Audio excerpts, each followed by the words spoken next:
तो कल हमने देखा था कि अगर summation of all the forces किसी बॉडी पे जीरो होते हैं तो आप टॉर्क किसी भी पॉइंट के अबाउट लीजिए, टॉर्क सेम आता है आउटसाइड द बॉडी और ऑन द बॉडी। लेकिन अगर टॉर्क जीरो है ना, summation of all torque zero है, तो आप बॉडी के किसी भी पॉइंट के अबाउट टॉर्क लीजिए, वो सेम आना चाहिए। क्या सेम आता है? आंसर है हाँ। देखते हैं। इस कंडीशन में एफ फोर्स इधर लग रहा है और एफ फोर्स इधर लग रहा है। Summation of all the torques is zero. अब मैंने बोला कि बॉडी के किसी भी पॉइंट के अबाउट टॉर्क लीजिए, वो सेम आना चाहिए। कितना टॉर्क आएगा? यहाँ पे जीरो नहीं आएगा तो किसी भी पॉइंट से। अब सबसे पहली दुविधा अपन को ये हो जाएगी कि सर अगर हम इस पॉइंट सेंटर ऑफ मास से तो सर जीरो आ रहा है, एफ एल बाई टू इधर, एफ एल बाई टू इधर। लेकिन अगर हम इस पॉइंट के अबाउट टॉर्क लेते हैं, इस पॉइंट के अबाउट, इस पॉइंट के अबाउट, एल बाई टू वाला हटा दो, वो तो कर लिया ना कि F L by to, F L by to. इस पॉइंट के अबाउट टॉर्क लेते हैं तो इसका एफ एल आ जाएगा, इसका जीरो आ जाएगा, तो टॉर्क आ जाएगा एफ एल। लेकिन अभी अभी बात बोली हुई बात कॉन्ट्राडिक्ट हो जाएगी। कौन सी? कि अगर टॉर्क जीरो है तो आप किसी भी पॉइंट के अबाउट बॉडी पे टॉर्क लीजिए, टॉर्क क्या आएगा? सेम। सेम मतलब जीरो है कि नहीं? इनफैक्ट मैं तो आपसे ये भी कहना चाहता हूं कि आप अगर अल्फा लिखते हो तो इसका एक रॉड का एक यूनिक अल्फा है, किसी भी पॉइंट के अबाउट अल्फा अल्फा सेम है, तो अल्फा भी सेम आना चाहिए। अल्फा तो सेम आएगा अगर नेट टॉर्क भी जीरो नहीं हो, नेट टॉर्क कुछ भी हो, एफ हो, ये 2F हो, तब भी अल्फा सेम आएगा। तो यानी कि हम इन एक्सप्रेशंस में कुछ मिस कर रहे हैं जो हम लिखना नहीं जानते। देखो ऐसा है कि इसका नेट टॉर्क जीरो होगा तो आप अभी भी देख रहे हो सर इस पॉइंट के अबाउट तो एफ एल है। तो हम क्या मिस कर रहे हैं? हम इस पार्टिकल को एक्सिलरेटेड देखना मिस कर रहे हैं। ये पार्टिकल के अबाउट टॉर्क लिखते हैं तो हम एक नॉन इनर्शियल फ्रेम में टॉर्क लिख रहे हैं। अगर आप नॉन इनर्शियल फ्रेम में टॉर्क लिखते हो तो आपको एक और फोर्स का टॉर्क लिखना चाहिए जो कि है सूडो फोर्स। अब सूडो फोर्स का टॉर्क लिखेंगे तो वो टॉर्क ऐसे मैनेज हो जाएगा कि रिजल्टिंग टॉर्क का आंसर सही आएगा। अब मान लो एग्जाम में सवाल आया कि अगर बॉडी पे नेट टॉर्क जीरो लग रहा है तो टॉर्क आप किसी भी पॉइंट से लिखिए, बॉडी पे मौजूद किसी भी पॉइंट से लिखिए, तो टॉर्क सेम आएगा, यानी जीरो ही आएगा। ये स्टेटमेंट ट्रू है कि फॉल्स है? तो ये स्टेटमेंट ट्रू है। वो तो आपकी गलती है ना कि आपने सूडो फोर्स का टॉर्क नहीं लिखा। पहली बात ये। दूसरी बात, आप किसी भी पॉइंट से अल्फा लिखिए, एक ही अल्फा आएगा ना, एक ही अल्फा आना चाहिए। ये स्टेटमेंट ट्रू है कि फॉल्स है?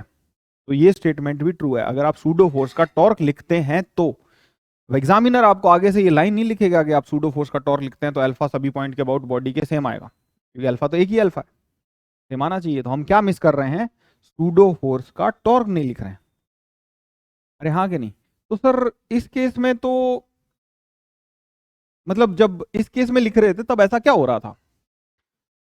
समेशन ऑफ एफ आई, तो मैंने आपको ये प्रूफ करके दिखाया था कि अगर summation of all the forces zero हो तो फिर आप टॉर्क कहीं से भी लिखिए, बॉडी के बाहर, बॉडी के ऊपर, कहीं से भी लिखिए, टॉर्क क्या आएगा? सेम। तो आइए इस बात को समझते हैं कि सूडो फोर्स का टॉर्क कैसे लिखना है हमको। ठीक है? अच्छा, उससे पहले मैं एक बात बोल दूं, बहुत इंपॉर्टेंट है, वो आप अपनी कॉपी में लिख लीजिएगा। बात ये है कि ऑलवेज आप ये सूडो फोर्स वगैरह सबसे बचना चाहते हो ना, तो आप हमेशा ये काम करो, ऑलवेज राइट टॉर्क। पहला अबाउट सीओएम, अगर बॉडी फ्री टू मूव है तो, और दूसरा about hinge, instantaneous axis of rotation, और हिंज कुछ भी बोल दीजिए आप, और हिंज, इसको हम बाद में पढ़ेंगे, अभी आप हिंज मान लीजिए। ऐसा पॉइंट जिसके अबाउट बॉडी प्योरली रोटेट कर रही है या तो उसके अबाउट टॉर्क लिखो। अगर बॉडी कहीं से भी हिंज नहीं है और आपको वो पॉइंट भी नहीं मिल पा रहा है जिसके अबाउट बॉडी प्योरली रोटेट कर रही है और बॉडी हिंज नहीं है, तो आप क्या लिखोगे? टॉर्क लिखोगे हमेशा सेंटर ऑफ मास के अबाउट। जो टॉर्क सेंटर ऑफ मास के अबाउट लिखोगे उसमें सूडो फोर्स का टॉर्क लिखने की जरूरत नहीं पड़ेगी आपको। उसकी वजह यह है कि आप सारा सूडो फोर्स किसी एक पॉइंट पर लंप कर सकते हो जिस पॉइंट का नाम है centre of mass of the body. Entire pseudo force entire pseudo force, ये एज ए पॉइंट लिखा रहा हूं मैं, इन सब चीजों को सिद्ध करूंगा मैं अभी, ठीक है। Pseudo force can be lumped at a single point, namely उसका नाम है यूएम। ये जानकारी बहुत शानदार है बच्चों, अगर आपके पास ये जानकारी नहीं है आप बहुत दिक्कत में पड़ेंगे सवालों में। सबसे पहले मैं इन बातों को सिद्ध कर देता हूँ और वापस दोहरा देता हूँ, इंपॉर्टेंट बातें, थोड़ी पजलिंग भी है। ये कह रहा हूँ कि नेट फोर्स जीरो ना, तो आप किसी भी पॉइंट के अबाउट टॉर्क लिखिए, बॉडी के ऊपर, बॉडी के बाहर, कहीं से, जहाँ से लिखना है आपको वहाँ से आप टॉर्क लिखिए। अगर नेट फोर्स जीरो है तो टॉर्क क्या आएगा, सेम सेम आएगा हर पॉइंट के ऊपर। इसको हमने मैथमेटिकली प्रूव किया दो तरीकों से, एक बार एक्स के इंडिपेंडेंट प्रूफ करके और दूसरी बार मतलब ऐसे वेक्टर डायग्राम से बहुत अच्छे से प्रूव कर लिया इसको। नेक्स्ट बात मैं ये बोल रहा हूँ कि आप बॉडी के ऊपर बैठे हैं तो बॉडी का एक यूनिक अल्फा होना चाहिए सभी पॉइंट के अबाउट। कहीं से भी बैठ के देखिए बॉडी का एक ही अल्फा होगा, अगर बॉडी के पास एक ही अल्फा है तो वही अल्फा आना चाहिए। आप किसी भी पॉइंट से देखिए, अगर आप अदर देन सेंटर ऑफ मास किसी पॉइंट पे चले जाते हैं तो जब आप अल्फा निकालते हैं टॉर्क बाय आई से, टॉर्क जैसे एफ इजिकल्स टू एम है, torque equals to I alpha, तो प्रॉब्लम क्या होगी कि आप सूडो फोर्स का टॉर्क मिस कर देते हैं। अब एग्जामिनर जो पेपर बना रहा है उसको तो नहीं पता कि आप सूडो फोर्स का टॉर्क मिस कर देंगे, आप जानते नहीं। वो तो आपको स्टेटमेंट लिखेगा कि अल्फा जो होगा वो किसी भी पॉइंट के अबाउट आप टॉर्क लिखिए सेम आएगा। ये स्टेटमेंट ट्रू है कि फॉल्स है, तो ये ट्रू हो जाएगा। आप टॉर्क लिखिए किसी भी पॉइंट के अबाउट, टॉर्क लिखिए किसी भी पॉइंट के अबाउट, अगर टॉर्क नेट जीरो है तो टॉर्क क्या आएगा, सेम। अल्फा के लिए ऐसी कोई कंडीशन नहीं है कि वो नेट टॉर्क जीरो होना चाहिए। हाँ टॉर्क भी आपको सेम लाना है, तो हम ऐसा नहीं कह रहे कि नेट फोर्स जीरो होना चाहिए, नेट फोर्स लगो चाहे, टॉर्क क्या होना चाहिए, जीरो। अगर टॉर्क जीरो लग रहा है तो आप किसी भी पॉइंट, बॉडी के किसी भी पॉइंट से टॉर्क लिखिए, क्या आएगा वो, सेम। और बॉडी के किसी भी पॉइंट से अल्फा लिखिए, अगर टॉर्क जीरो नहीं भी है तो अल्फा क्या आएगा, सेम। और अगर नेट फोर्स जीरो है तो आप दुनिया में किसी भी पॉइंट के टॉर्क लिखिए बिना सूडो फोर्स बिना सब कुछ, तो क्या आएगा, नेट फोर्स अगर जीरो है तो बॉडी के बाहर, बॉडी के अंदर, कहीं भी किसी पॉइंट से टॉर्क लिखिए, क्या आएगा वो, सेम। ये सारे स्टेटमेंट आप बार बार रिवाइज करना और ढंग से इनको समझना, और स्टेटमेंट में ये क्वेश्चन आता है तो उसको सही करना, पहली बात तो ये। अब मैं इन सारी बातों को प्रूफ इनका दे देता हूँ। सबसे पहले जीरो टॉर्क वाली सिचुएशन ले लेते हैं। ये एफ फोर्स है, ये एफ फोर्स है, हमने बोला है कि इसका टॉर्क किसी भी पॉइंट के अबाउट निकालिए जीरो आएगा। तो आपने बोला कि सर इसके अबाउट निकालते हैं, इसकी लेंथ अगर एल है तो टॉर्क एफ एल आ रहा है। तो हमारा स्टेटमेंट ये है कि आप सेंटर ऑफ मास का टॉर्क मिस कर रहे हैं। ये बॉडी प्योरली ट्रांसलेशन में है, आप देख पा रहे हैं इसका नेट टॉर्क जीरो है, वो ऐसे ही देख पा रहे हैं हम, हालांकि निकालेंगे भी। तो इस पॉइंट के अबाउट टॉर्क निकाल देता हूं मैं, और अगर बॉडी प्योरली ट्रांसलेशन में है तो 2f का बॉडी के ऊपर फोर्स लग रहा है और बॉडी का मास मैं m लेट कर लेता हूं, तो बॉडी का एक्सीलरेशन a होगा। अगर बॉडी ट्रांसलेशन में है तो इस पार्टिकल का एक्सीलरेशन क्या होगा, a। इस पार्टिकल का एक्सीलरेशन क्या होगा, a। अगले पार्टिकल का एक्सीलरेशन भी होगा, सभी पार्टिकल का एक्सीलरेशन a ही होगा। ट्रांसलेशन का मतलब ही होता है, इस पार्टिकल की velocity v, linear velocity, acceleration a, सभी पार्टिकल का क्या होना चाहिए, सेम। अगर नहीं है, सेंट्रीपिटल है, ये वो है, तो बॉडी रोटेशन में आ गई ना, तो 2f/m का नेट फोर्स लग रहा है। अब मैंने आपको एक बात भी बोली, वो आप मान लीजिए फिलहाल के लिए, मैं इसको प्रूफ कर दूंगा। क्या, कि आप सारा सूडो फोर्स कहां लंप कर सकते हैं, सेंटर ऑफ मास पे। अगर पूरी बॉडी का एक्सीलरेशन a है तो इस पार्टिकल जिसके ऊपर आप बैठ के टॉर्क लिख रहे हैं इसका एक्सीलरेशन भी a है। अगर इसका एक्सीलरेशन भी a है तो आप सूडो फोर्स क्या लगाइएगा, mass of the body, centre of मास बैठने के बाद mass of the entire body into में एक्सीलरेशन ऑफ द पॉइंट जहां से आप टॉर्क लिख रहे हैं, और एक्सीलरेशन ऑफ द पॉइंट है सभी का यही है, तो उस पॉइंट का भी यही होगा। तो सूडो फोर्स क्या लगता है, एक्सीलरेशन इस पॉइंट का इधर है तो सूडो फोर्स लगेगा अपोजिट। ये डायग्राम कुछ ऐसा दिखाना चाहिए आपको, एफ फोर्स इधर लग रहा है, ठीक है, एक एफ फोर्स इधर लग रहा है, नेट टॉर्क था जीरो, और एक सूडो फोर्स इधर लगेगा 2f/m इंटू एम का, बॉडी का ही मास था ना m, ये तो एक्सीलरेशन इंटू मास और अपोजिट डायरेक्शन में, अपोजिट डायरेक्शन में लगता होगा सूडो फोर्स। अरे हाँ कि नहीं, acceleration of the body, acceleration of the frame into में मास ऑफ द बॉडी, ये सूडो फोर्स लगता है। अरे याद है ना सब, यहां पर अपोजिट लगेगा 2f का फोर्स, यानी ये फोर्स मैं यहां पे इसको इरेज करके यहां पे 2f ला लें, इसके बाद टॉर्क लिखना है। 2f का टॉर्क इसको ऐसे घुमाएगा, f का टॉर्क इसको ऐसे घुमाएगा, टॉर्क क्या आएगा, 2f इंटू में l/2 माइनस fl, ये टॉर्क क्या आ जाएगा, जीरो। यानी आप किसी भी पॉइंट से आप किसी भी एक्स से देख सकते हो यार, आपको क्या करना है, सबसे पहले उस पॉइंट का एक्सेलरेशन निकालना है। इस सवाल में लकीली सभी पॉइंट का, अगर कोई चीज़ रोटेट हो ही नहीं रही तो सभी पॉइंट्स का एक्सेलरेशन क्या आएगा, सेम। अगर सभी पार्टिकल्स का एक्सेलरेशन सेम है तो सेंटर ऑफ मास का भी वही है, दूसरे का भी वही है, तीसरे का भी वही है। इसके ऊपर बैठ के टॉर्क लिखने की कोशिश कर रहे थे, लेकिन सिर्फ इस अकेले फोर्स का टॉर्क नहीं आएगा, एक सूडो फोर्स का भी टॉर्क आएगा। अब सवाल ये है कि सूडो फोर्स हम लगाएं किस पॉइंट पे, तो जवाब ये है कि आप इसको सेंटर ऑफ मास पे लगा दीजिए इंटायर सूडो फोर्स को। सूडो फोर्स का वैल्यू लिख दीजिए mass of the body into में एक्सेलरेशन ऑफ द पॉइंट जिसके अबाउट आप क्या लिख रहे हैं, टॉर्क, और सूडो फोर्स लगाना कहाँ पड़ेगा, सेंटर ऑफ मास है। ये कह रहे हैं, इसको अपन प्रूव कर देंगे, लेकिन ये बात जान लीजिए ये ऐसा ऐसा हुआ है। ठीक है, ये तो हो गया नेट टॉर्क जब जीरो, तो मैंने कहा था टॉर्क किसी भी पॉइंट के अबाउट लिखे जीरो ही आएगा। दूसरी बात मैंने कहा था कि अगर आप अल्फा लिखते हैं और नेट टॉर्क जीरो नहीं भी है तो अल्फा सेम आएगा हर पॉइंट के अबाउट। इसको भी सिद्ध कर देते हैं। तो देखो ये अपने पास वापस से वही रॉड है, ये रॉड नहीं है, ये अपने पास वापस से वही रॉड है। ठीक है, इसके ऊपर एक एफ फोर्स लगा देता हूं मैं ऊपर, या 2F लगा देता हूं मैं ऊपर, 2F का फोर्स लगा देता हूं मैं ऊपर, और एक F का फोर्स लगा देता हूं मैं नीचे। तो ये 2F फोर्स है, ये F फोर्स है। ना तो इस पे नेट फोर्स जीरो है और ना ही इसका नेट टॉर्क जीरो है। अब हमारा क्लेम है कि अगर आप सूडो फोर्सेस के टॉर्क ले पाते हैं तो आप किसी भी पॉइंट के अबाउट टॉर्क लिखिए, सॉरी अल्फा लिखिए, अल्फा क्या आएगा, सेम। ये इतनी बात समझ में आई। इसका सेंटर ऑफ मास कहीं यहाँ पे, हम इस पॉइंट के अबाउट क्या लिख देते हैं, टॉर्क। मैं नहीं कह रहा टॉर्क सेम आएगा, मैं कह रहा हूँ अल्फा सेम आएगा। ठीक है, क्योंकि इसके ऊपर नेट टॉर्क जीरो नहीं है। तो किसी भी इसके लिए सूडो फोर्स यहाँ पे लंप करने के लिए इसका एक्सेलरेशन, पहले तो दिशा तो ऊपर है और एक्सेलरेशन चाहिएगा इनटू में मास ऑफ द बॉडी चाहिएगा। एक्सेलरेशन निकालने के लिए किसी भी पार्टिकल का एक्सेलरेशन होता है, जैसे किसी भी पार्टिकल 2 का एक्सेलरेशन होगा ग्राउंड के रिस्पेक्ट में, पार्टिकल 2 का एक्सेलरेशन 1 के रिस्पेक्ट में प्लस पार्टिकल 1 का एक्सेलरेशन ग्राउंड के रिस्पेक्ट में, यही होगा। आप इसको ऐसा दिखाएंगे, particle acceleration of 2 with respect to 1 is acceleration of 2 minus acceleration of 1, यही तो होगा। ऐसे ही आपको COM का एक्सेलरेशन अगर पता चल जाए तो किसी भी पॉइंट का एक्सेलरेशन होता है acceleration of centre of mass plus acceleration with respect to centre of mass, यही होता है। इसका सेंटर ऑफ मास किससे अफेक्टेड होता है, एक्सटर्नल फोर्स से।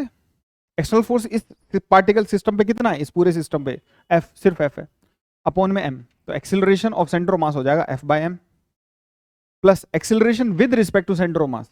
सेंटर ऑफ मास पे अगर आप बैठ जाएंगे तो ये रॉड जो है वो आगे चल रही है, सेंटर ऑफ मास ट्रांसलेट कर रहा है, उसके बाद ये रोटेट हो रही है।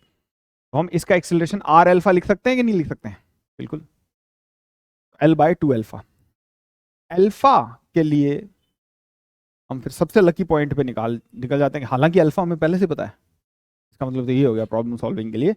लेकिन ऑब्वियसली सही अल्फा पता करने के लिए हमको किस पे जाना पड़ेगा, सेंटर ऑफ मास पे, ऐसा मैंने बोला है, बाद में सिद्ध करेंगे ऑब्वियसली। तो अल्फा क्या होगा, नेट टॉर्क। नेट टॉर्क इस पॉइंट के अबाउट निकालिए, सूडो वूडो फोर्स का टॉर्क नहीं लिखना पड़ता। तो 2F ऐसा घुमा रहा है, ये ऐसे घुमा रहा है, एडिटिव टॉर्क होगा। तो FL/2 ये वाला का टॉर्क प्लस 2FL/2, तो ये हो जाएगा 3 बार FL/2, ये तो नेट टॉर्क आ गया। नेट टॉर्क अपॉन में मोमेंट ऑफ इनर्शिया, जैसे F बराबर M है तो torque is equals to I alpha. तो अल्फा निकालने के लिए टॉर्क अपॉन में I कर दो, I कितना इसका mL²/12, तो ये आ जाएगा 18F, कहां पे ऐसा, अल्फा, L/2 इंटू अल्फा। मैं ये कैलकुलेशन में ज्यादा टाइम वेस्ट नहीं करना चाहता, इसलिए जल्दी जल्दी लिख रहा हूं, अब दोबारा देख लेना इसको। ठीक है, ये 9F आ जाएगा, ये तो ये आ जाएगा 10F/m, एडिटिव थे ना वो, ये आ जाएगा, क्या है, acceleration of point P finally. यानी इस पॉइंट के अबाउट अब टॉर्क लिख रहे हैं, तो इस फोर्स का टॉर्क कितना लिखेंगे, 0।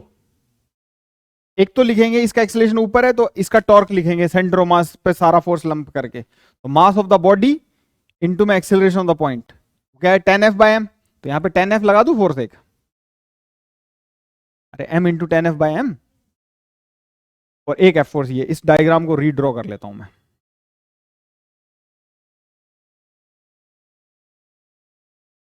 तो एक शायद ये कितना था, 2F, ये था F, और यहां पे क्या लग रहा है, 10F। इस पॉइंट के अबाउट आप क्या लिखिए, टॉर्क। तो सूडो फोर्स का टॉर्क इसको ऐसे घुमा रहा है, ये भी इसको ऐसे घुमा रहा है, तो 10F into L/2 plus F into L, ये टॉर्क हो जाएगा। ये हो जाएगा 6FL। टॉर्क सेम नहीं है, लेकिन आप अल्फा निकालिए। अल्फा क्या हो जाएगा, टॉर्क अपॉन में मोमेंट ऑफ इनर्शिया mL²/3, जिस पॉइंट का वो टॉर्क लिखा था आपने। तो ये क्या आ जाएगा, ml। क्या आप पिछली बार भी अल्फा यही आया था, 18F/ml? हाँ यही आया था पिछली बार भी। जो अल्फा आया था आपका, कहीं भी लिखा होगा अल्फा, तो 18F/ml आया था। यानी कि अगर आप सूडो फोर्स को इन्वॉल्व कर लेते हैं तो हम सही टॉर्क लिखेंगे। बात यह है कि ये सब महाभारत हम करें क्यों? हम सूडो फोर्स को, टॉर्क को दिमाग से निकाल देते हैं, और हम सिर्फ और सिर्फ टॉर्क लिखना सीख लेते हैं सेंटर ऑफ मास के अबाउट प्लस हिंज के अबाउट, इन दोनों में से किसी के अबाउट। हिंज या बॉडी तो किसको प्रेफर करेंगे, हिंज को, और हिंज नहीं है तो सेंटर ऑफ मास को। हिंज है तो हिंज को क्यों करेंगे, सेंटर ऑफ मास को क्यों नहीं करेंगे? क्योंकि जब सेंटर ऑफ मास के अबाउट लिखेंगे तो हिंज का टॉर्क लिखना पड़ेगा, हिंज का टॉर्क लिखना पड़ेगा तो हिंज निकालना पड़ेगा पहले। तो बहुत ही अदृश्य फोर्स होता है ना वो, तो बड़ा ही सेल्फ एडजस्टिंग होता है, डायरेक्शन और मैग्नीट्यूड दोनों में। कुल मिला के बात यह है कि टॉर्क हम सेंटर ऑफ मास के अबाउट लिखेंगे या हिंज के अबाउट लिखेंगे। अब जो मैंने बात बोली थी मैं उसको सिद्ध कर देता हूँ कि जो एंटायर सूडो फोर्स है वो आप सारा का सारा एक ही पॉइंट पे लगा हुआ मान सकते हो। जो पॉइंट कौन सा है, COM ऑफ द बॉडी। तो आइए इसको प्रूफ कर देता हूँ। तो बच्चों ये अपने पास है ना कोई भी रिजिड बॉडी ऐसी, ठीक है, this is our rigid body. इस पे कोई भी पॉइंट मान लीजिए आप P, ठीक है। आप इस पॉइंट के अबाउट टॉर्क लिखना चाहते हो, ठीक है, किसी इंस्टेंट पे इस पॉइंट के अबाउट टॉर्क लिखना चाहते हो। तो ये पॉइंट मान लेते हैं एक्सिलरेटेड है, हम सारा टॉर्क लिखना चाहते हैं इसके अबाउट, ठीक है। मैं आपको सिर्फ सूडो फोर्स का टॉर्क दिखाता हूं लिख के। तो इस पॉइंट से किसी भी दूरी पर कोई mi मास का पार्टिकल है, और इस पॉइंट P का एक्सिलरेशन है AP, ठीक है। AP पॉइंट P का एक्सिलरेशन है, ठीक है। अब देखना कि सूडो फोर्स का टॉर्क, सूडो फोर्स कहां लगेगा, mi इंटू में ith पार्टिकल पे, mass of the particle into में एक्सिलरेशन ऑफ फ्रेम। तो सूडो फोर्स का जो वैल्यू होगा, उस फोर्स का वैल्यू होगा mi। जनरल लिखने के लिए मैं इसके साथ ऐसा कर देता हूं, माइनस का निशान। ये सूडो फोर्स का वैल्यू होगा। तो टॉर्क क्या होगा, टॉर्क क्या होगा, इसकी डिस्टेंस है ri, लेट से, क्रॉस फोर्स। भाई सूडो फोर्स का टॉर्क यही होगा ना इस ith पार्टिकल पे। तो अरे होगा कि नहीं होगा, MIAP। और हमारा क्लेम है कि इसको सम अप कर देंगे तो ये net torque of pseudo force about point P आ जाएगा। ये बात समझे कि नहीं? मैं कह रहा हूं एक पॉइंट P है, उसके अबाउट सूडो फोर्सेस का टॉर्क लिखना चाहते हैं, इतनी बात ठीक है। वो पॉइंट P का एक्सिलरेशन AP है, किसी भी दिशा में AP वेक्टर है, इधर उधर किधर भी हो है। अब हम टॉर्क लिखना चाहते हैं, तो टॉर्क हम सिर्फ सूडो फोर्स का लिख रहे हैं, बाकी का तो लिखेंगे यथावत रूप से। सूडो फोर्स का अलग से शो करना चाहता हूं। तो कोई भी ith पार्टिकल पे टॉर्क लगेगा कि नहीं लगेगा, सूडो फोर्स का लगेगा, मास इनटू में एक्सिलरेशन ऑफ द फ्रेम, और उसके अपोजिट लगेगा। तो इतना तो सूडो फोर्स है, और ये टॉर्क हो जाएगा। ये बात डन है। अब देखना, इससे किसी दूरी पर, किसी भी दूरी L पर, मैं इस बॉडी का सेंटर ऑफ मास अज्यूम कर लेता हूं, ये है, और इस सेंटर ऑफ मास से ये दूरी है RC। तो L प्लस RC को क्या लिख सकते हैं, RI, यानी RI की जगह L प्लस RC लिख दूं, क्या हो जाएगा, L vector plus RC vector cross MI A P, और माइनस का निशान यहाँ बाहर रख देता हूँ मैं इसके, ये माइनस का निशान। ये स्टेप समझ में आया? अब इन दोनों टर्म्स को इससे मल्टीप्लाई कर देते हैं और समेशन के निशान के साथ, जैसे कि हम इंटीग्रेशन में करते हैं, जैसे कि हमने कल भी किया था। टॉर्क इज इक्वल्स टू क्या आ जाएगा, समेशन ऑफ, एक माइनस में यहाँ पे कॉमनली लिख देता हूँ बाहर, उस माइनस की इतनी उपयोगिता इस बात को सिद्ध करने में है नहीं, तो घसीटते फिर रहे हैं, ठीक है। Torque is equals to summation of L cross M I A P, ठीक है, plus summation of R C cross M I A P, ठीक है। R B done. अब देखना, टॉर्क इज इक्वल्स टू, इसमें से कुछ बाहर कूद सकता है क्या? एल, एल एक कांस्टेंट नंबर है, एपी भी एक कांस्टेंट नंबर है, अरे है कि नहीं है? एपी एक वैल्यू ऑफ एक्सीलरेशन है ना उस इंस्टेंट पे उस पार्टिकल की जिसके अबाउट टॉर्क लिख रहे हैं, एक्सीलरेशन तो जो है वही है, वो ith पार्टिकल के लिए थोड़ी बदलने लग जाएगा। तो एपी को बाहर फेंक देंगे, एल को बाहर फेंक देंगे, तो एल एपी बाहर चले जाएंगे और यहां रह जाएगा समेशन ऑफ एम आई, जो कि 16 मास एम है, और एक माइनस का निशान बाहर है, plus summation of M I R C, और एपी बाहर फेंक दो। ये क्या चीज है बच्चों? ये क्या चीज है? ये सेंटर ऑफ मास के अबाउट क्या है, मास मोमेंट। आरसी क्या चीज थी? ith पार्टिकल की सेंटर मास के अबाउट पोजीशन। अब सभी का सम करेंगे ऐसा, सेंटर ऑफ मास के अबाउट सभी की पोजीशन इनटू मास, सभी की पोजीशन इनटू मास, सब करेंगे तो क्या आएगा, ये जीरो। तो ये टर्म किस में वैनिश हो जाएगा, जीरो में। ये टर्म किस में वैनिश हो जाएगा, जीरो में। ये टर्म बचा आपके पास, ये क्या है, ये आएगा समेशन ऑफ एम आई, क्या आ जाएगा, total mass M A P, वैसे क्रॉस का निशान मेरे को यहाँ पे मेंटेन रखना चाहिए था, इनटू में एल, एल क्रॉस क्रॉस था ना ये, अरे हाँ कि नहीं यार, यहाँ पे ऐसा लिख लो, ये हो जाएगा एल क्रॉस एम आई का सम क्या हो जाएगा, total mass into A P, और माइनस का निशान। ये क्या है, ये क्या है, what is this, this is L cross pseudo force. इसका क्या मतलब हुआ कि टॉर्क जो सूडो फोर्सेस का आया इस पॉइंट के अबाउट,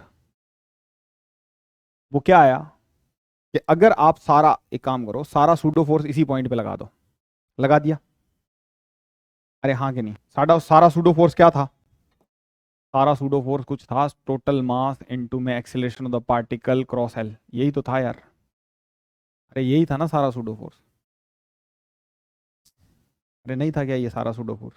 ये सारा सूडो फोर्स कहाँ पे लंप हो गया है, ये एक्सप्रेशन ऐसा ही है जैसा ये सारा सूडो फोर्स यहीं लग जाए, तब भी तो यही आंसर लिखते हैं अपन। इस पॉइंट के अबाउट टॉर्क लिखना है, इस पॉइंट के अबाउट क्या लिखना है, टॉर्क किसका, सूडो फोर्सेस का। अगर सारा सूडो फोर्स मैं यहां लगा दूं ले जा करके, तो क्या एक्सप्रेशन लिखिएगा टॉर्क का, फोर्स इनटू में length, length into length cross force, यही तो लिखोगे, यानी सारा सूडो फोर्स आप कहां लंप कर सकते हो, सेंटर ऑफ मास पे। ये बात आपको मेमोरी एड के लिए याद रखनी है हमेशा, और ये बात का मूल कारण ये है, और यही बात इस बात का मूल कारण है मेनली, मैं ये कहना चाहता हूं कि अगर आप सेंटर ऑफ मास के टॉर्क लिखते हो टॉर्क, तो आप अननोइंगली सही आंसर लिखते जाते हो, अरे ज़्यादातर हम वहीं से लिखते हैं हम सवालों में। अगर आप उसके अलावा कोई पॉइंट चुनते हो तो आपको सूडो फोर्स का टॉर्क लिखना पड़ेगा, और आपको लिखना पड़ जाए, सारा सूडो फोर्स आप किस पॉइंट पे लगा सकते हो, सेंटर ऑफ मास पे। बस इतना कहना चाहता हूँ, इतना कंक्लूजन है। आपको इसके ऊपर एक अद्भुत उदाहरण देता हूँ मैं, मुझे पर्सनली ये क्वेश्चन बहुत ज़्यादा पसंद है, और वो क्वेश्चन ये है कि हमारे पास मान लीजिए वही अपने पास हमारी फेवरेट एक रॉड है, ये रॉड है, और ये मैं लेट से किसी एंगल थीटा पे ऐसे टिल्टेड है, और ये हॉरिजॉन्टल के साथ एंगल है थीटा, हॉरिजॉन्टल के साथ ये एंगल है थीटा, ठीक है। हॉरिजॉन्टल के साथ ये एंगल कितना है प्यारे बच्चों, थीटा, ऐसा है, ठीक है, एंगल है थीटा, इसका लेंथ है एल, मास है एम। एक रॉड है, वो ऐसे होती, वर्टिकल होती तो वो ऐसे इधर जाके इस रॉड के जैसा करोगे इसको, ये ऐसे था, ये ऐसे है, ठीक है। इसके ऊपर मैंने मान लो एक एफ फोर्स लगा दिया है। कितना फोर्स लगा दिया है? एफ फोर्स लगाया है इसके ऊपर। यानी एक रॉड है वो स्मूथ, ये स्मूथ है, म्यू 0 दे देता हूँ मैं इसका। एक रॉड है ऐसे रखी हुई और मैंने यहाँ पे क्या लगा दिया? F force. ये एफ फोर्स क्वेश्चन में दिया हुआ है ऐसा कि F is such that the rod does not rotate. यानी रॉड का टॉर्क कितना है बच्चों, प्यारे बच्चों बताओ? 0। ये फोर्स ऐसा लगा रहे हैं अपन, इसको पकड़ नहीं रखा है मैंने, मैं ये नहीं बोल रहा हूं कि मैंने पकड़ रखा है इसको, मैं क्या बोल रहा हूं, मैं ऐसे धक्का दे रहा हूं। कितने फोर्स से? एफ फोर्स से। और किस पॉइंट पे दे रहा हूं धक्का? नीचे ही नीचे वाले पॉइंट पे। ऐसा एफ फोर्स है ये रॉड रोटेट नहीं कर पा रही है, तो क्या कर पा रही है फिर? एक्सटर्नल फोर्स तो है, तो क्या कर पाएगी? ट्रांसलेट। तो ये फोर्स अपॉन में मास लिख दोगे सारी रॉड का, तो किसका एक्सेलरेशन देगा? टीएम का। ये बात क्लियर होनी चाहिए। तो ऐसा है, मास एम है, ये सब such that rod does not rotate, find F. और यही एफ हमको फाइंड करना है। इस प्रकार का एफ है ये कि रॉड रोटेट नहीं कर रही। देखो, मेरा ध्येय ये नहीं है कि आप इस क्वेश्चन को करें या फिर कुछ ऐसा, हम इसके बारे में सोचते हैं। मैंने मान लो टॉर्क सेंटर ऑफ मास के अबाउट लिखे, ध्यान से सुनना, ध्यान से, बहुत बढ़िया बात आने वाली है बच्चों यहाँ पे। सेंटर ऑफ मास के अबाउट टॉर्क लिखूँ तो क्या किस किस का लिखूंगा? एमजी का लिखूंगा एक। सॉरी, सेंटर ऑफ मास के अबाउट टॉर्क लिखना है तो एमजी का नहीं लिखेंगे। इसके ऊपर फोर्सेस दिखाते हैं कौन कौन सा लग रहा है। एक लग रहा है इसके ऊपर नॉर्मल रिएक्शन, एक एफ फोर्स आपके सामने यहाँ पे लगी रहा है ऐसा। आइए आपको पढ़ाए अनुसार मैं सेंटर ऑफ मास के अबाउट टॉर्क लिख देता हूँ। क्या आना चाहिए? 0। इस फोर्स का टॉर्क तो आएगा नहीं। इस नॉर्मल का टॉर्क इसको ऐसे घुमाएगा, एफ का टॉर्क इसको ऐसे घुमाएगा। नॉर्मल एक वर्टिकल फोर्स है तो हॉरिजॉन्टल डिस्टेंस हो जाएगा, वो हो जाएगा L/2 cos theta. Centre of mass के अबाउट टॉर्क लिख रहे हैं, is equals to F L/2 sine theta. Why sine theta? क्योंकि फोर्स कैसा? हॉरिजॉन्टल, तो वर्टिकल डिस्टेंस लेंगे। L/2 ये डिस्टेंस है जहां पे सेंटर ऑफ मास लाई कर रहा है। तो यहां से N cos थीटा बराबर F साइन थीटा, तो N बराबर F tan theta. Vertical forces अगर बैलेंस करेंगे तो यही दो फोर्सेस लग रहे हैं, इस बेस पे अपन कह सकते हैं क्या N mg के बराबर है? तो F आ जाएगा mg कोट थीटा। यस, ये फोर्स इतना होना चाहिए। ये कोई बड़ी बात कैलकुलेट नहीं की मैंने, लेकिन एक बात आप ध्यान से सुनिए। मान लो कि आपने ऐसा कुछ भी नहीं पढ़ रखा कि टॉर्क सूडो फोर्स का लेना पड़ता है या सेंटर ऑफ मास के अबाउट लेना पड़ता है या सारा pseudo force centre of mass पे लंप कर सकते हैं, ऐसी कोई जानकारी आपके पास नहीं। और ये टॉर्क आप यहां से लिखने लगते हो आदत के अनुसार, यहां से मेरे को ये दो फोर्स कैंसिल करने को मिलेंगे, तो टॉर्क, तो फिर टॉर्क किस फोर्स का आएगा? ओनली mg का आएगा, सूडो फोर्स का तो आप जानते ही नहीं। तो हम कह रहे हैं टॉर्क 0 है, लेकिन mg का टॉर्क तो घुमा रहा है इसको, तो आपको मिलेगा ही नहीं ऐसा, पॉइंट ही, क्लूलेस हो जाओगे। अरे मेरी बात समझ पा रहे हो क्या? mg का टॉर्क इस रोड को पटक देगा, क्योंकि इसका 0 हो गया, इसका 0 हो गया, और आप ऐसी कोई जानकारी नहीं है आपके पास। हम टॉर्क जब लिखते हैं किसी और पॉइंट के अबाउट जो नॉन इनर्शियल है, तो सूडो फोर्स का टॉर्क भी लिखते हैं, लिखना चाहिए। सेंटर ऑफ मास के अबाउट भी लिखते हैं, क्योंकि यहाँ पे सेंटर ऑफ मास एक्सिलरेटेड है, लेकिन सेंटर ऑफ मास से सारा फोर्स पास कर जाता है, इसलिए टॉर्क लिखते समय वो कितना आ जाता है? 0। आइए अब इस सवाल को दोबारा करते हैं, ये जानकारी रखते हुए कि सूडो फोर्स वाली जानकारी हमारे पास है, यानी कि हमें ये बात पता है कि सारा फोर्स हम सूडो फोर्स जो है वो सेंटर ऑफ मास पे लंप कर सकते हैं, नॉर। ये बात हमको नॉर क्या है? पता है। ठीक है, ये वो रॉड है और ये वो हॉरिजॉन्टल ग्राउंड है जिसके ऊपर ये रॉड है। ये हॉरिजॉन्टल ग्राउंड है जिसके ऊपर ये रॉड है। ये वो हॉरिजॉन्टल ग्राउंड है जिसके ऊपर ये रॉड है, ये हॉरिजॉन्टल ग्राउंड है। डन। और ये एंगल है थीटा, ये फोर्स यहाँ पे इसके बॉटम मोस्ट पॉइंट पे लग रहा है एफ, ये लग रहा है mg, ये लग रहा है नॉर्मल।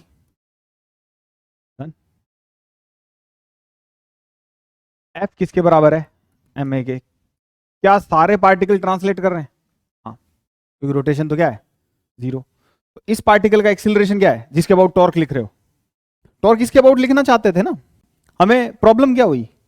mg का टॉर्क तो आ रहा है सर, और आप कह रहे हो जीरो टॉर्क है, ऐसा तो पॉसिबल नहीं है। यहां से तो पॉसिबल हो रहा है सर सिद्ध करना।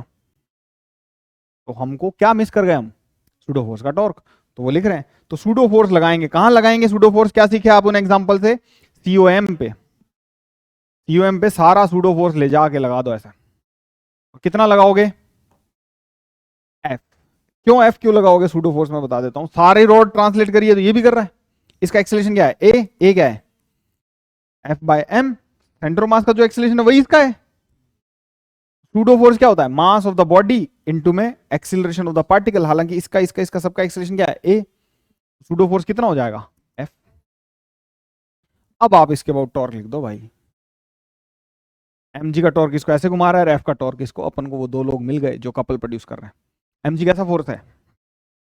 वर्टिकल। हॉरिजॉन्टल डिस्टेंस कितना हो जाएगा? l by 2 cos theta. F कैसा फोर्स है? हॉरिजॉन्टल। तो वर्टिकल डिस्टेंस हो जाएगा l बाय 2 sin थीटा। तो एफ क्या आ जाएगा यहां से? mg cot theta. यानी अधूरी जानकारी हमारे लिए खतरनाक सिद्ध हो सकती है।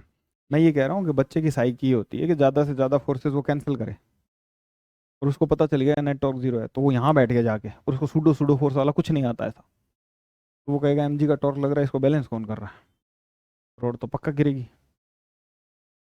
वो गलती में है ना, वो कोई दिक्कत में है। तो हमको कोशिश करनी है कि हम सूडो फोर्स का टॉर्क लिखना ना पड़े हमको। तो कहाँ से टॉर्क लिखना पड़ेगा? तो हिंज के अबाउट क्या हो जाता है? हिंज के अबाउट भी लिखना चाहिए। हिंज पॉइंट का एक्सेलेरेशन नहीं होता है ना, एक्सेलेटिंग फ्रेम में नहीं है तो नहीं होता है। अरे हाँ कि नहीं? अगर कोई चीज रोटेशन में है, पहले थी चीजें, तो मैंने ओमेगा स्क्वायर आर वाला टॉर्क क्यों नहीं लिखा? जैसे ये कोई रिजिड बॉडी है, हाँ, वो उसी एक्सिस से पास कर जाएगा। तो मेरे कहने का मतलब ये है कि आप इस चीज को एक समरी एक लाइन में ये लिख सकते हैं, हम सेंटर ऑफ मास के अबाउट टॉर्क लिखा करेंगे। बात यहीं खत्म हो गई, बस इतनी। मेरी बात क्लियर है? बस इतनी। Second law of rotation, Newton second law of rotation. ये आपको ना यार ऐसे ही टेक्स्ट बुक में लिखा हुआ है, ऐसे न्यूटन ने अलग अलग नहीं दिए हैं अपने सेकंड लॉ कि मेरा रोटेशन में ये हो जाएगा, मेरा मेरा यहाँ पे ये कर देना ऐसा।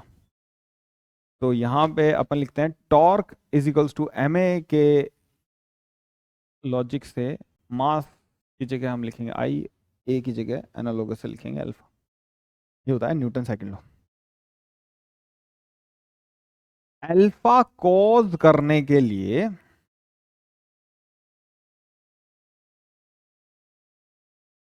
टॉ नेट चाहिए, ठीक है ना? ऐसा है, ठीक है? वैसे torque precisely DL by D T होता है,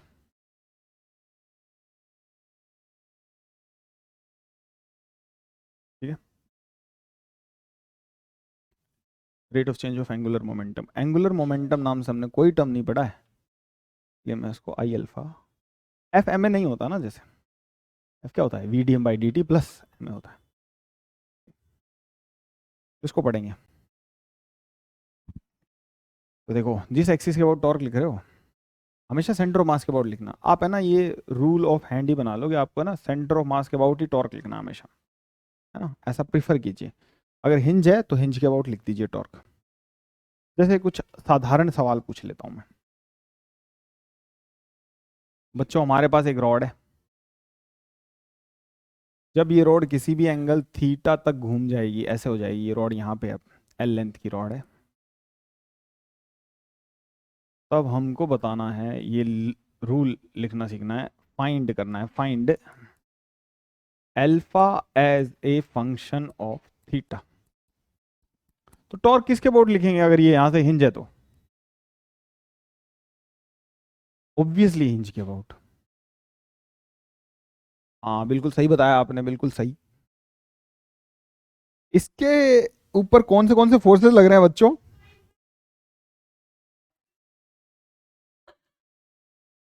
इसके ऊपर कौन से फोर्सेस लग रहे हैं? एक तो लग रहा है mg, एक तो लग रहा है mg, और एक लग रहा होगा हिंज फोर्स की इधर ही। लकीली हम इस पॉइंट के अबाउट जब टॉर्क लिखेंगे तो हिंज फोर्स का टॉर्क हमको लिखना नहीं पड़ेगा, सिर्फ और सिर्फ ग्रेविटी का फोर्स लग रहा है M G into L by two. ये कई बार डिस्कस हो गया कि एल बाई टू पर सारा ग्रेविटी का फोर्स अज्यूम कर सकते हैं, इज इक्वल्स टू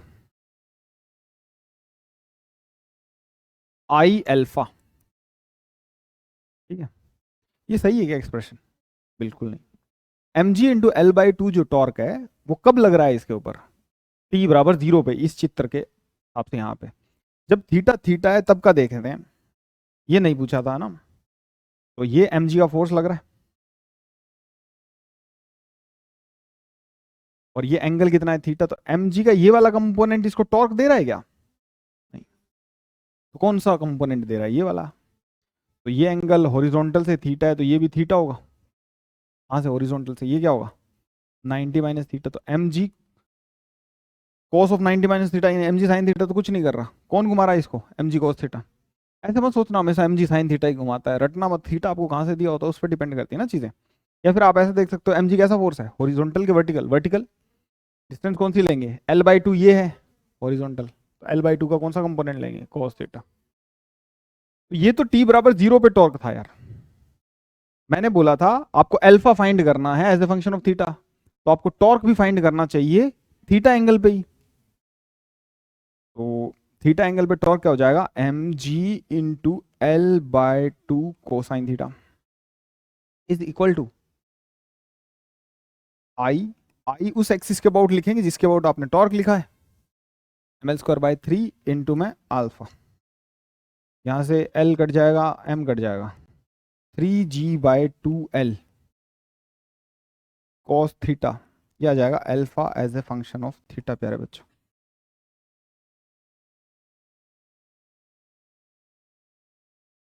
क्या इसका अल्फा कांस्टेंट है? आपको मैं पूछूं कि रॉड कितनी देर में आ जाएगी ऐसे नीचे, तो क्या आप इसमें वो चीज़ कर सकते हो? अच्छा, पिछले सवाल के लिए मैं एक चीज़ बोल दूं आपको, वो एफ है ना, एफ जो था, that F is always perpendicular to length. अगर रॉड ऐसे हो जाएगी ना, ऐसे हो जाएगी, ऐसे हो जाएगी, तो एफ ऐसा नहीं होगा, ऐसा होगा। वरना टॉर्क फिर हाफ ए टी स्क्वायर नहीं लगा पाएंगे उसमें, हाफ एल्फा टी स्क्वायर। ठीक है, वो डिस्क्लेमरली देख लेना आप। ओमेगा क्या कर रहा है? हाँ, अल्फा एग्जिस्ट करता है तो ओमेगा बढ़ेगा ही। ऐसे जैसे एम जी साइन थीटा वाले में होता है, ऐसा ही होता है उसमें भी। जैसे ये कोई पेंडुलम है, तो ये एम जी का अगर ये एंगल थीटा है तो एम जी साइन थीटा घुमाता है इसको। ये थीटा कम होता जा रहा है तो एम जी साइन थीटा भी कम होता जाएगा। लेकिन M G sine theta acceleration तो है, मतलब तेज करने की रेट कम हो रही है, तेज तो कर ही रहा है कोई ना कोई। अरे हाँ कि नहीं? अच्छा, ओमेगा अपन ऐसे नहीं निकालते, ओमेगा किसी और तरीके से निकालते हैं, वो अपन बाद में देखेंगे। ओमेगा भी ऐसे, चलो मैं ऐसे पूछूं आपसे, फाइंड, इसी सवाल के लिए find omega as a function of theta. देखो मेरी बात सुनना पहले ध्यान से, बहुत ध्यान से सुनना। आपको वेलोसिटी पूछा जाए ना किसी चीज का फंक्शन, या स्पीड पूछा जाए, तो आप सबसे पहला इंट्यूशन कंजर्वेशन ऑफ मोमेंटम और कंजर्वेशन ऑफ एनर्जी से जाना। ये मेरी लाइन नहीं है, कोटा फैक्ट्री में जीतू भैया की लाइन है जो फिजिक्स पढ़ा रहे हैं। उनका कहना ये है कि आपको स्पीड पूछी जाए तो आप वर्क एनर्जी और कंजर्वेशन ऑफ मोमेंटम में जाओ। बहुत सही कह रहे हैं, मेरी बात समझ रहे हैं। एनएलएम से आप वेलोसिटी निकालोगे तो बहुत महंगा पड़ेगा आपको। इसी प्रकार जब आपको ओमेगा पूछा जाए तो वर्क एनर्जी थ्योरम से जाना, वो अभी तक सिखाई नहीं है रोटेशन में मैंने आपको, है ना। लेकिन एनएलएम से भी अपन वेलोसिटियां निकाल सकते हैं क्या? हाँ निकाल सकते हैं। तो जैसे अपन को ओमेगा फाइंड करना है, तो अल्फा क्या आया था एक बार रिकॉल करके बताना वो formula, M G three G by, M कैसे आ जाएगा इसमें, three G by two L cosine theta, ये आ जाएगा। अगर अल्फा थीटा का फंक्शन है तो अल्फा कांस्टेंट नहीं है, तो हम हाफ ए टी स्क्वायर और वो सब इक्वेशंस नहीं लगा सकते, U T plus half A T square U plus A T. तो हमें अल्फा को लिखना पड़ेगा omega D omega by D theta. क्यों? क्योंकि हमको क्या निकालना है, omega is the function of theta, is equals to 3g/2l cos theta. तो यहां से ओमेगा डी ओमेगा क्या आ जाएगा, ओमेगा स्क्वायर, चलो एक स्टेप में नहीं करता, मैं लिख देता हूं सारे, omega D omega is equals to 3g/2l जो कि कांस्टेंट पैरामीटर है, cos theta D theta. Theta बराबर जब जीरो था ऐसा था रॉड, और ये इस एंगल को थीटा कह रहे थे, तो ओमेगा जीरो था। थीटा जब थीटा है तो ओमेगा ओमेगा है, कुछ ओमेगा है, बिल्कुल ओमेगा कुछ ओमेगा है, omega square by two, two को मैं इधर डाल देता हूं तो कट जाएगा इससे, 3g और साइन कोस थीटा का इंटीग्रेशन हो गया होगा sine theta.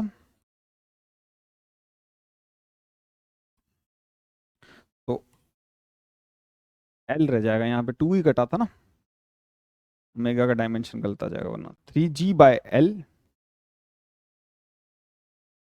Sign theta as a function of theta. अब से पूछो वर्टिकल हो जाएगा साइन थीटा कितना हो जाएगा 190, ज़्यादातर यही पूछते हैं, ठीक है। तो ओमेगा फाइंड करना आ गया क्या आपको?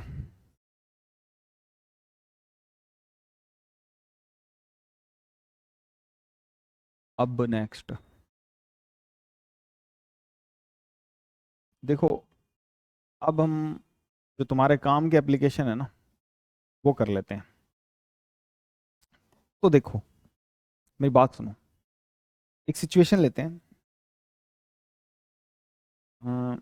एक रॉड लेते हैं एल लेंथ की जिसका मास एम है, इस रॉड का लेंथ है एल और मास है एम, ठीक है, एम मास है एल लेंथ है। इसको दो स्ट्रिंग से कनेक्ट कर देते हैं, string number 1 blue string, string 2, ये एकदम एंड पे है ना, चित्र में दिख रहा है ऐसा या नहीं इससे मतलब नहीं, आप मेरी बात सुनो, ये एकदम एंड पे है और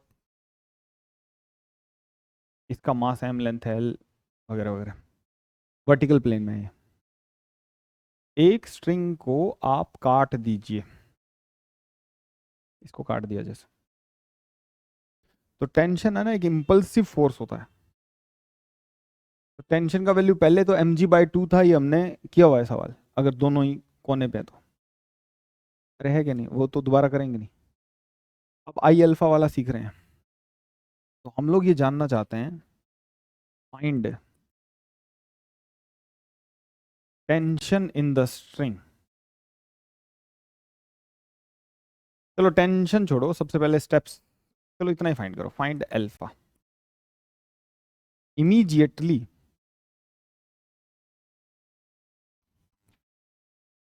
after the string is cut, तुरंत बाद अल्फा बताना। तुरंत बाद क्यों पूछ रहे हैं, बाद में अलग चीजें हो जाती है, क्योंकि थीटा बराबर जीरो पे बताना है, थीटा बराबर थीटा पे अलग अल्फा आएगा, ठीक है। देखो बच्चों, जैसे ही इस स्ट्रिंग को यहां से काटेंगे ना, उस मोमेंट पे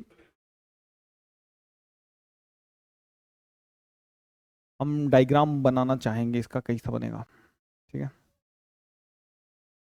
तो ये वाली स्ट्रिंग को काटेंगे तो उसके बाद का डायग्राम बनाते हैं, कैसा दिखेगा, उसी एकदम मोमेंट पे है ना, और ऐसा यहाँ पे वो रॉड ऐसा, ठीक है। इस पॉइंट के बाद टॉर्क लिखने जा रहे हैं, तो टेंशन का टॉर्क क्या होगा, जीरो, इसका होगा mg/l/2, ये mg फोर्स है जो, और इधर टेंशन लग नहीं रहा है, तो mg/l/2 एक टॉर्क आएगा, एक ही टॉर्क आएगा उस पॉइंट के अबाउट। ऐसा एक्चुअली ये रोटेशन एग्जैक्टली इसी पॉइंट के अबाउट हो नहीं रहा है एब्सोल्यूट, पर इस मोमेंट पे मान सकते हैं जब तक इसके पास ओमेगा नहीं है। Is equals to I alpha ml²/3 into में अल्फा। यहाँ से अल्फा क्या आ जाएगा 3g/2l। इसको आगे एलोबरेट करेंगे और अल्फा कुछ और क्वेश्चंस में निकालना सीखेंगे नेक्स्ट लेक्चर में। अल्फा बहुत इंपॉर्टेंट पैरामीटर है बच्चों, जो टॉर्क अपॉन आई से आता है। अल्फा ओमेगा हमने नए सीखे हैं इसमें, और एक्सीलरेशन और वेलोसिटी हम पहले से जानते थे। इनको इंटरमिक्स भी करेंगे और कुछ केसेस देखेंगे, ठीक है।